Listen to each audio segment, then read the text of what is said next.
Here's check on stories we're following for you this morning on Robin Hood Radio.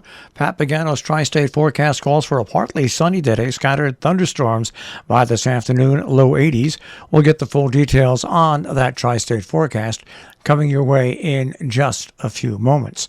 Stories that we're following for you. Two people declined medical attention after their plane went down near the Walter J. Caldaza Airport in Great Barrington. Two people declined the attention after the plane went down in a cornfield on Sunday on property adjacent to the airport behind 146 Hurlbut Road, according to the Great Barrington Police Department. An instructor, a student were traveling north to southeast in a Piper PA 22150 were trying to land on the airport's runway when they were having engine troubles, according to the police. They missed the runway and attempted to circle back when their plane went down into the cornfield.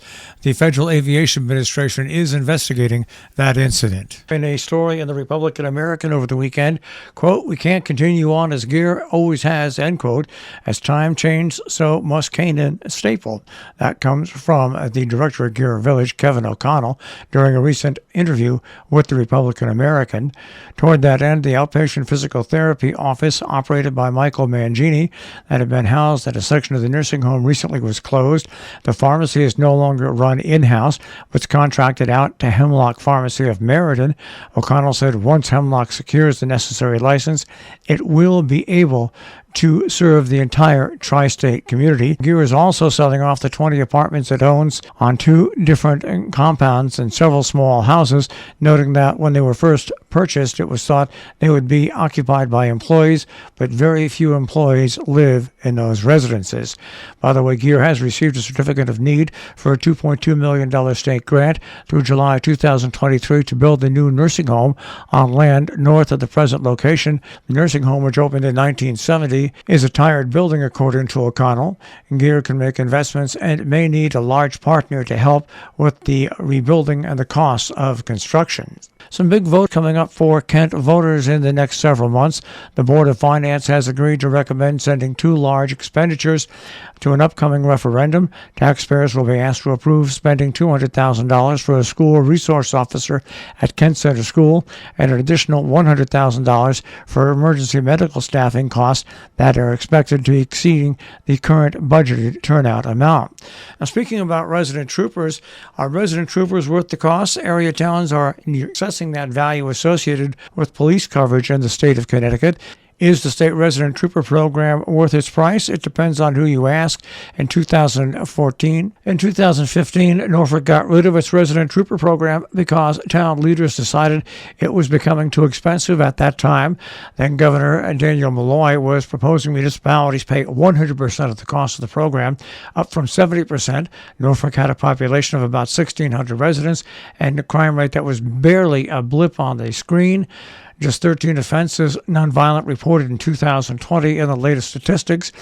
But that could be changing. Norfolk First Selectman Matthew Riska said there's been little or no discussion in town about bringing a resident trooper back until recently. Two incidents, a home invasion in June and the rape of a jogger in July, have some residents wondering if it would be safer with a trooper designated to just Norfolk. Patrol troopers from Troop P gained about 12 miles away, all responsible for incident Norfolk at no additional cost to taxpayers.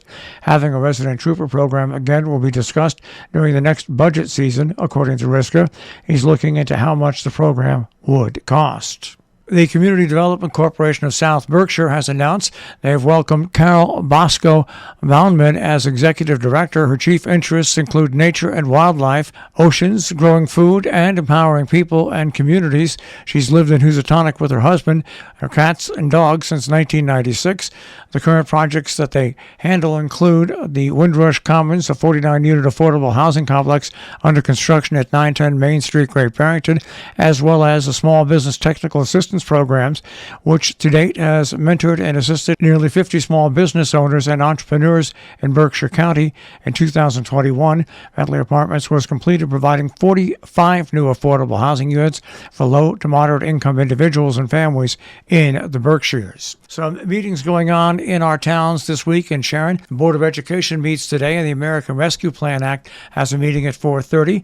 Sharon Housing Authority meets tomorrow at 5 p.m. The Board of Finance tomorrow at 6. next. Conservation Commission meets on the 21st at 6:30. In Salisbury tonight at 6:30, Planning and Zoning Commission meets. Coming up tomorrow at 6 o'clock, the Democratic Town Committee. At 6:30, a special Planning and Zoning meeting. Coming up on Wednesday at 5:30, Salisbury Economic Development Commission. At 6 p.m., the Salisbury Affordable Housing Subcommittee will have a special meeting. In North Canaan on the 22nd, Inland Wetlands monthly meeting at 7. In Falls Village tonight at 6 o'clock, special meeting of the Board of Selectmen, and then at 6:30, a special meeting of the Board of Selectmen with the Board of Finance. The American Rescue Plan Act fund distribution will be discussed. Coming up on the 22nd, the Planning and Zoning will have a regular meeting. In Cornwall coming up tomorrow, Board of Selectmen have a meeting via Zoom, and then on Wednesday at 4:15, the Board of Education meeting via Zoom. In Kent, the Park and Recreation has their regular meeting tonight at 7. Inland Wetlands tonight at 7. A Town of Northeast Zoning Review Committee meeting is tonight at 6 p.m. at the Northeast Town Hall. In Dover, the Planning Board meeting is tonight at 7 o'clock, and in Dover, the Planning Board meeting is tonight at 7 p.m. Our business brief is underwritten by Morgan's at the Interlaken, interlakeninn.com. They've got a regular menu, a tapas menu, and dinner specials nightly. You'll also find them on Facebook and Instagram, and by Salisbury Bank, salisburybank.com. Dow Jones Industrial Average starts off today at 30,822.42. The NASDAQ at 11,448.40, and the S&P 500 starts off the day today at 3873.33. We'll take a look at the tri-state forecast. That'll come your way in just a few moments.